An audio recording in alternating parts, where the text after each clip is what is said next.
Hey everybody, welcome back to the channel. Today we have 13 incredible new knives to share with y'all that have come in over the last couple of weeks. We'll get started right away. First up, we have the brand new Temple Knives Eagle Strike. This is a James Lowe design, and it's pretty impressive. It's a nice full-size, larger EDC knife. You got a beautiful drop point, nitro V steel, excellent jimping. This particular one has the textured aluminum. However, I personally, if I could do it again, I would have went with one of the micarta variants. I bought this one myself, so if they do send me one out, I'll ask them for one of those. Just because on the aluminum, they got some pretty hard angles that mess with my neuropathy pretty bad. Now, it may not be an issue once I actually start using it, but it just feels like it may become an issue. Also, that texture is sitting underneath this pocket clip. I'm guessing that's a mill tie clip. I don't know, it doesn't say anything about it on the site. But yeah, for 70 bucks, I think this is an outstanding offering. Let me know what y'all think about this one. Next up, we have the Concept Tipper. And man, oh man, I have really been enjoying this one. I just finished up the testing on this one. You have these beautifully contoured tie scales, great action. And at first, when I saw that blade shape, I was like,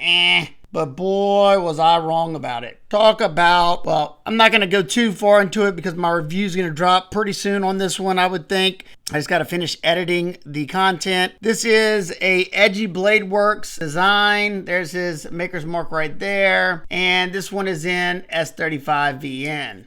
Beautiful action, extremely comfortable, nice contouring on that mill tie pocket clip. And what do you know? Concept has some T8 body screws. What?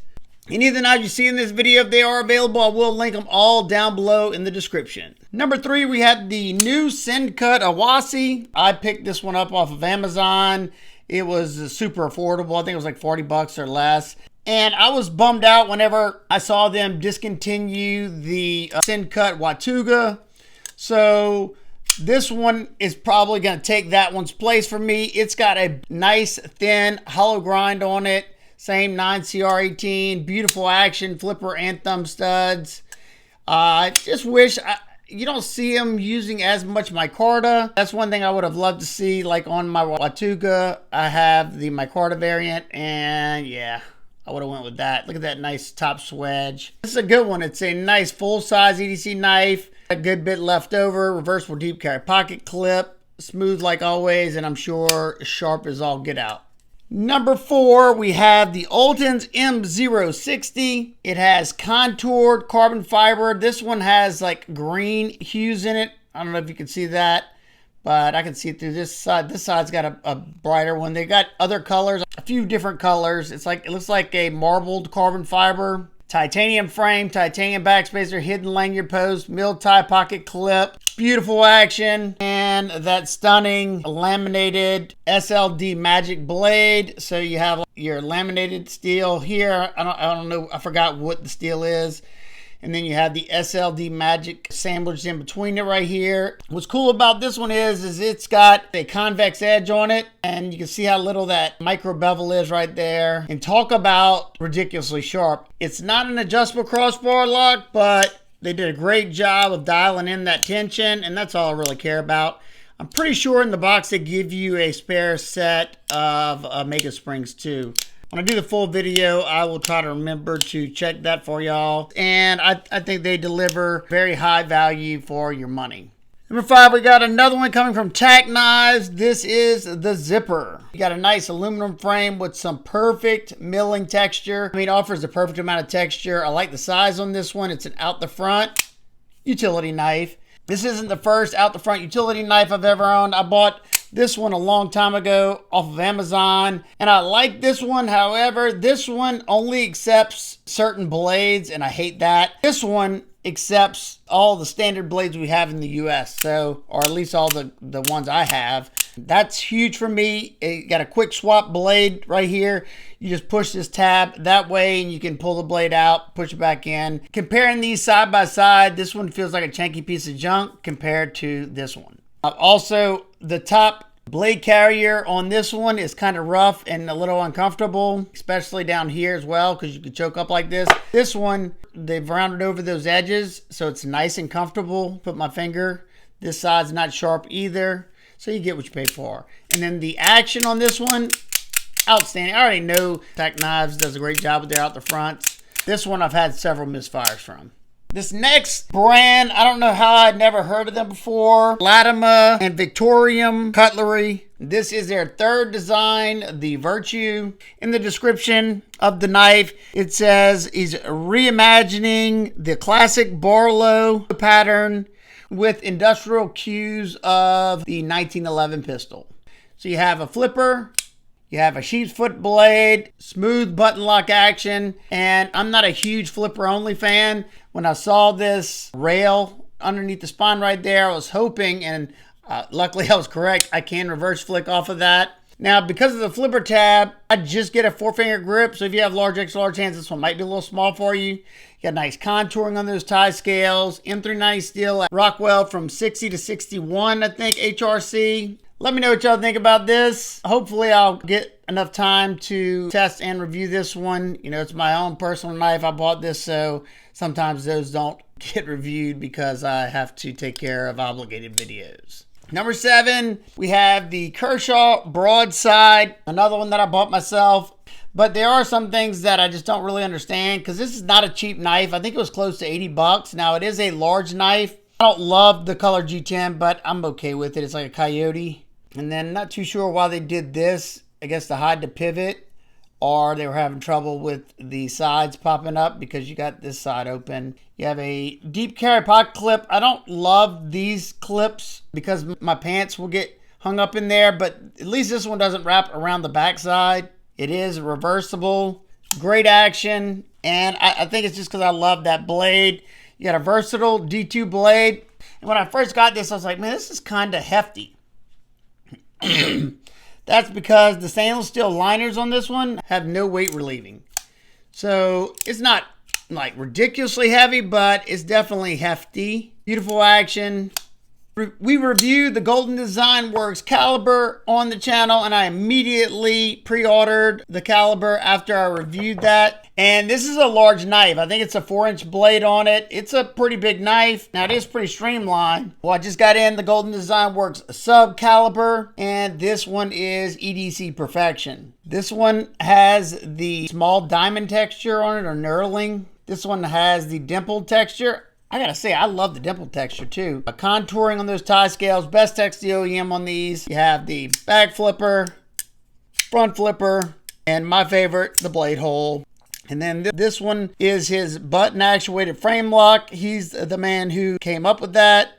You can also use that to deploy it, and you can also disengage that lock the traditional way. Both of them CPM MagnaCut steel, and there's some differences in the two designs, just some small differences, but we'll talk about that in the full video. So stay tuned for the sub caliber video coming very soon. I also don't know when the pre-order goes live on these. I will have to get with him. Number 9, we have the Kizer Drop Bear EDC fixed blade. I love it. Why didn't they go with a fold over taco sheath? This one came with a small Tech Lock style belt clip attachment. I took it off right away and put a 3x3 Alton clip on it. So yeah, why wouldn't you do it like this? You'd think this got to be cheaper because it's one piece over two. I don't know. I don't make Kydex, so I don't know. Maybe there's a reason why they only do it on certain ones. I don't really understand the retention screw on this one. Usually this is so you can make the retention tighter, but it doesn't make sense up here.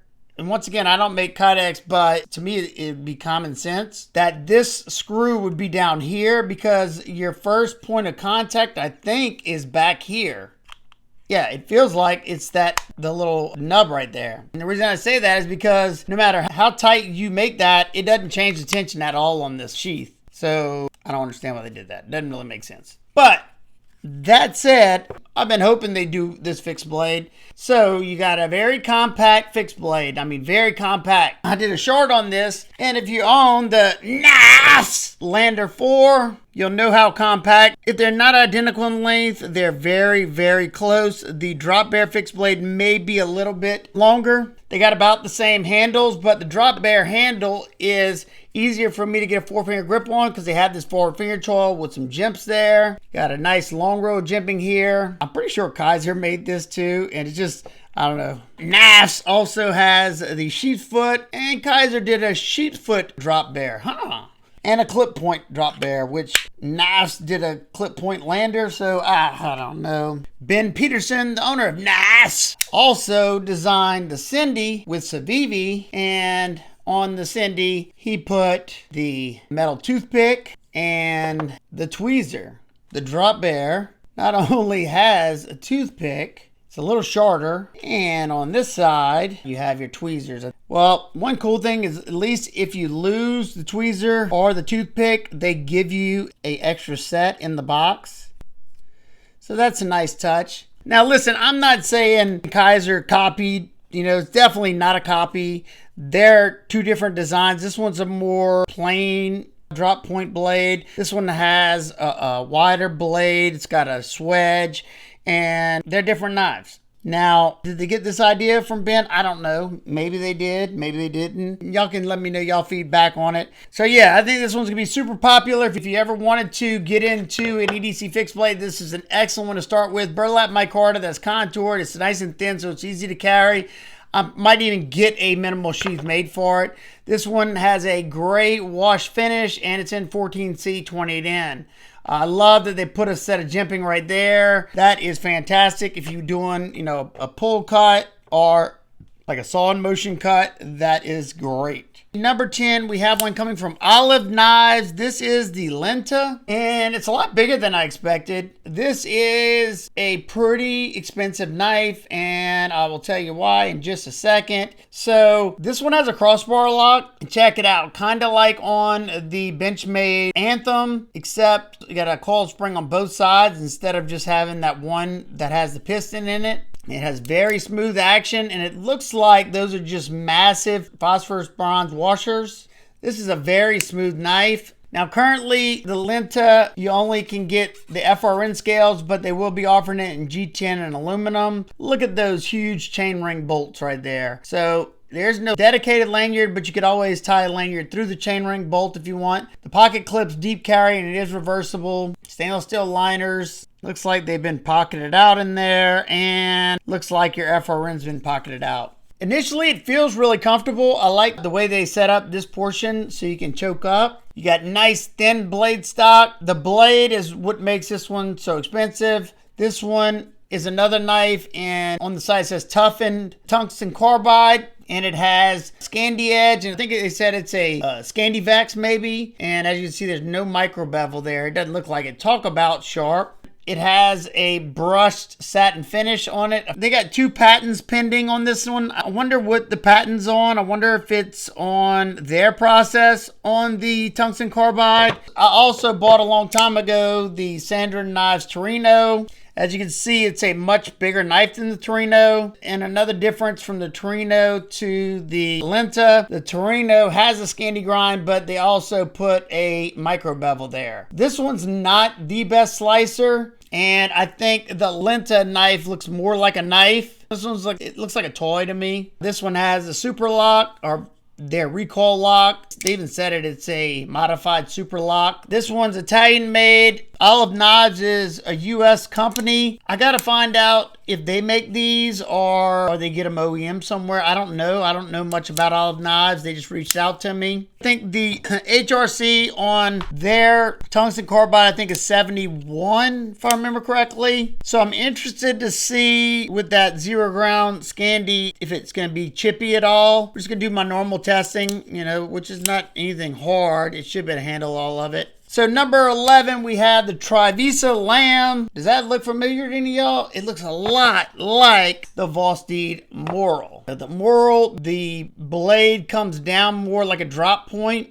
but they both have that same compound grind. Now I will say the Lamb is way more comfortable in hand because you got these beautifully contoured G10 scales, and these scales are very comfortable. They feel like the Petrified Fish Viper that I tested recently. It feels just like those scales, like that same contouring. The handle's different, but I know this one is a design collaboration with RS Knife Works. They're also both in N690 steel. The only thing I'm probably gonna have to change is the tension. It looks like there's 3 different settings for the Omega Spring tension, because this one You know, the action's good, but the tension is almost too strong for pulling that crossbar lock back. But I'm worried that if I back it off, then the tension's gonna be way too loose. But we'll see. Great jimping up here. Like I said, very, very comfortable. And that was my only kind of gripe and issue with the moral is that they had some very hard edges on these points and they kind of hurt my hand. But other than that, I like the overall design. It's just unique. I like RS Knifeworks stuff. So yeah, what do y'all think about these two designs? Do you think they're too similar or are they different enough? Number 12, we have a brand new Cold Steel. On the box, it just says the Cold Steel Frenzy 3.5. And then I saw somewhere that said Cold Steel Frenzy 2. So I don't know. It's one of those. I always like the Frenzy, but that has like a 5.5-inch blade on it. It's a monster. So you got the textured G10 and that wicked Warney blade. I mean, look at that. Woo! That's a wicked blade there. And then another difference between this one and the original Frenzy is that this one is in CPM 3V. That tip should be a lot stronger, and they brought a lot of thickness to that tip. It's got the triad lock, and it's super lightweight because it's just G10 slabs in there. There's no liners. So yeah, picked it up because it was on sale the other day on Amazon off the Cold Steel Amazon store. This is my Metal Complex Excalibur. I went with the all DLC finish, DLC tie, DLC blade. You have the Timascus pivot collar, Timascus pocket clip that's dirty. I love how he put his logo on the lock relief. If this wouldn't be a titanium integral, I would have been like, why did you put that on the outside? But you know, I know it would have been a lot harder to put it on the inside. I have seen it done though. You got a beautiful crown spine, excellent jimping up top. I don't know why. I thought this was a hollow grind, but it feels like it's a flat grind to me. These are in Vanex Super Clean. It's got beautiful action. Your steel markings here, so it's hidden when opened. Even though these are external stops, I'm pretty sure you can also use them as thumb studs if you want. Well, like I said in the beginning, any of the knives that are available, I will have them all linked down below in the description. If you wouldn't mind, let me know 1 or 2 knives that you would love to see me review next out of these right here. This one will be coming very soon because I've already shot the review and finished the testing. So I just have to edit it up. So that'll probably get done in the next few days. And then this one, he's going to let me know when he needs this one done by. So this one, you don't have to say these two at all because, you know, those are already going to be set. But any of the other ones, if you'd like to see a review on them next, let me know that. One's fine, two's even better. If you have any questions about anything in particular, feel free to ask me down below and I'll do my best to get back with you. I hope every single one of y'all is having a fantastic day. I'll see y'all in the next one. Sheesh, whoosh, pish,